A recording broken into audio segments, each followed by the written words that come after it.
had to go. Hello, hello, hello. With the lights out, we're contagious. Here we are now, in containers. Yeah! Thank you. That was my impression of Smells Like Teen Spirit by Nirvana. I'm very talented, I know. Now, we all love this song, but we have no clue what this song is about. In fact, Kurt Cobain wrote this song as a statement against, and I quote, the mass mentality of conformity. Now, I call that irony.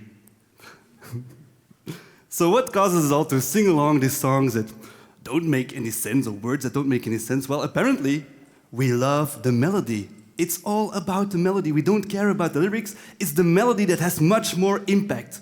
And scientists found that this is also the case for public communication in general. They found that the way you deliver a message has 3 times more impact than the actual content of the message itself. So that means that, independent of your message, as long as you have a fun melody, you can easily convince an audience, even if it's in gibberish. You probably recognize this one too. Whoopa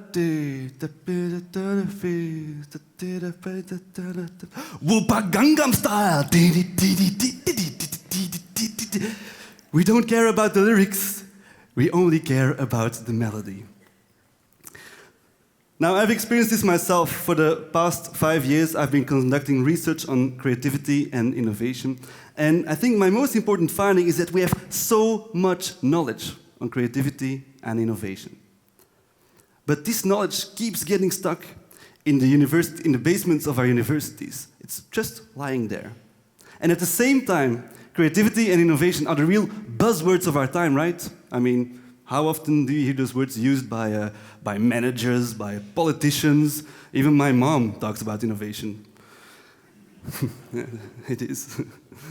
So you would expect that if this is so important to us, that people would line up to get a glimpse of all this evidence-based knowledge that scientists have been gathering over the past decades. But that's not the case. That's not the case at all. In fact, as we speak, dozens of management gurus are talking to big audiences out there about creativity and innovation. But they don't seem to know an awful lot about the research. These management gurus are really good in composing fun melodies, but that doesn't necessarily mean that they have good lyrics. It's the scientists that have the lyrics, the knowledge, the expertise, but they often feel insecure about it, and they simply can't find the right melody to spread their message. So, how do we solve this? Well, scientists have been very cunning. They studied the management gurus, and they mapped all the techniques that management gurus use to convince an audience, and we have a pretty good idea of how they do it. However, the scientists don't use those techniques themselves. Now, I call that irony. Yeah, thank you. Yet these techniques are pretty simple. Techniques like the use of metaphors, the use of a personal anecdote, or the use of gestures, preferably relevant gestures. But I use those techniques all the time, like gestures. So check. Well done, Michaël. And the impact of humor is tremendous. Humor works a bit like an unexpected present. For example, I've constructed dozens of arguments to convince myself why I shouldn't give any money to beggars on the street. And recently I was in Brussels, and this huge homeless guy came up to me, and he asked me, "Excuse me, sir?" Now, I'll admit, I'll be honest here, that wasn't his real voice, okay? But one of the charisma techniques is the use of an animated voice, so well done, Michaël. Thank you. So he came up to me and asked me, "Excuse me, sir, do you maybe have 1 million euros?" Now, obviously, I was a bit surprised by his question, so I said to him, no, I'm sorry, not at the moment, no. This is what he replied. Oh, damn, it could have been my lucky day. Now, I thought that was pretty funny, so I gave him €2.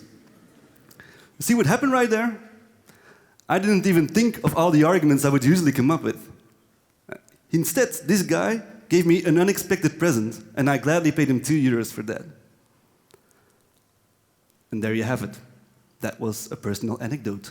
Thank you, Michaël. Now, you can learn these tricks. We've already trained scientists to be more charismatic and even more funny. Now, I call that an opportunity.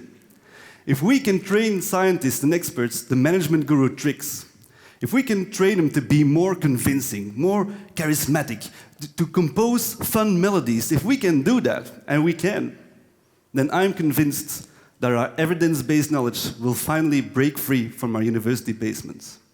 So, to all scientists and experts out there watching this, I have one message for you.